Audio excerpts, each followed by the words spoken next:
Shalom semuanya, perkenalkan kami dari kelompok 4 yang beranggotakan saya, Jevika Sisila Tatawi, dengan NIM 210710101341. Saya Winona Jessica Haryanto dengan NIM 2108031011033. Saya Natasha Putri Pradana dengan NIM 2009-1030-2045. Saya Jason Marcelino Nugroho dengan NIM 210910302089. Saya Ines Kristi Simarmata dengan NIM 200910302155. Saat ini kami akan membahas mengenai topik pornografi. Apa itu pornografi? Di dalam Undang-Undang Nomor 44 Tahun 2008, pornografi memiliki banyak arti seperti gambar, sketsa, ilustrasi, foto, tulisan, suara, bunyi, gambar bergerak, animasi, kartun, percakapan, gerak tubuh, dan pesan lainnya melalui berbagai media komunikasi atau pertunjukan di muka umum yang memuat eksploitasi seksual yang telah melanggar norma kesusilaan yang terdapat di dalam suatu masyarakat.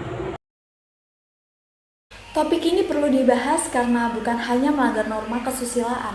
Hal ini juga merupakan suatu pelanggaran terhadap ajaran agama Kristen yang tertulis di dalam Roma pasal 6 ayat 19 atau 1 Yohanes 2 ayat 16. Dan saat ini ada banyak kasus pornografi yang terjadi.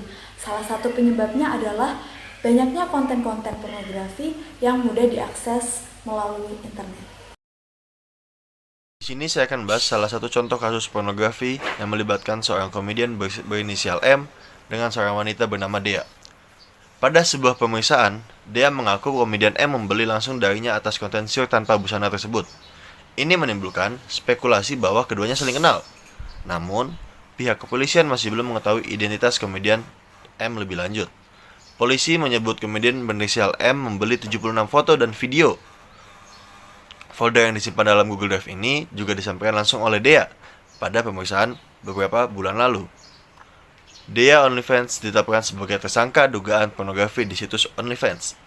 Polisi menilai Dea berperan aktif dalam membuat dan menyebarkan konten pornografi di situs tersebut. Komisaris Besar Zulfan menyebut pihaknya memutuskan tidak melakukan penahanan terhadap konten kreator OnlyFans Gusti Ayu Dewanti alias Dea. Dampak dari pornografi ketika seseorang telah kecanduan.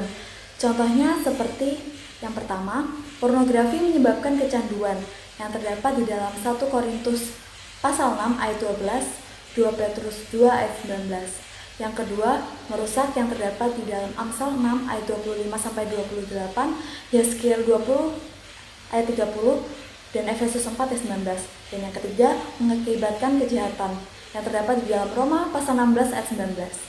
Pornografi bisa menyebabkan seseorang memuaskan hawa nafsu terhadap orang lain di dalam pikiran, dan ini sudah termasuk perzinahan yang terdapat di dalam Matius pasal 5 ayat 28.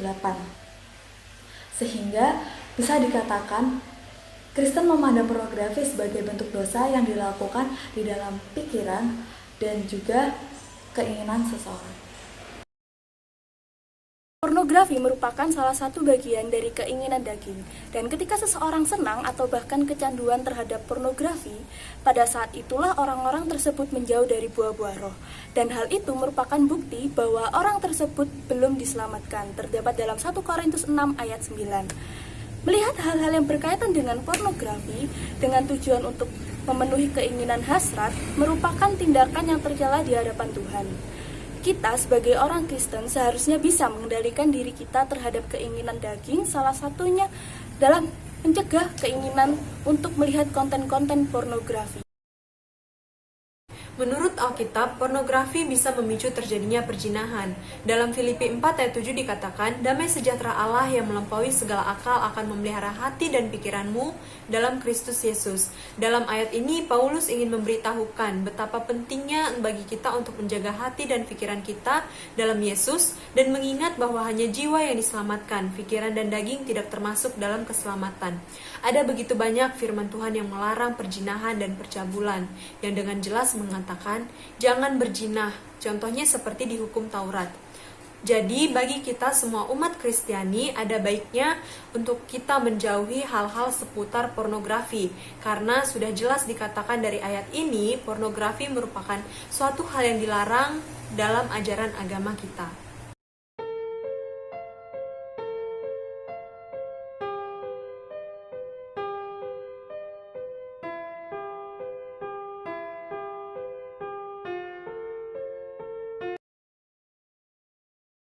Untuk menghindari dan mencegah diri terhadap aksi pornografi, hal yang bisa kita lakukan sebagai orang beriman adalah dengan tunduk pada Tuhan dan mendekatkan diri padanya, berdoa untuk minta penyertaan Tuhan, membaca Alkitab lebih banyak, dan mengingat karya Kristus yang telah menebus dosa kita, serta menghindari pergaulan yang menyimpang. Sekian presentasi dari kelompok kami. Mohon maaf apabila terdapat kesalahan kata. Terima kasih dan shalom.